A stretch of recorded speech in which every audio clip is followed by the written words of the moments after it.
Other karon guys na amig hospital.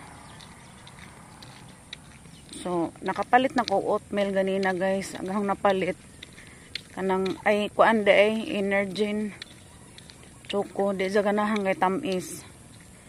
Karon ganina manggod wa pay mga open ang mga store.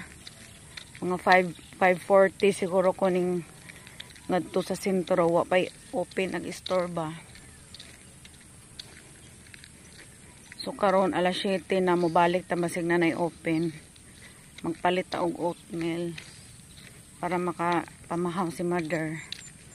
Kay gigutom na siya labad-labad pud diyang uon niya kay gigutom na lagi way tarong kaon.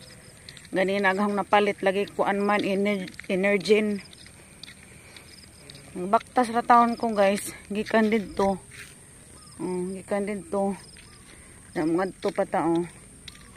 Kay wala man tay sakyan na walay service, wala pa man pod pamaabot aghang maguwang. So maaro to guys, karang kainit na diri ah. Mano ilang view diri guys sa Loreto na. Mano ilang view diri sa Loreto. Tuwang simbahan sa Katoliko. Wala pa ko kasimba. Oga jud. Way sakyanan wa nga ng labay bisan na lang mag tricycle, wa mo guys ang kainit.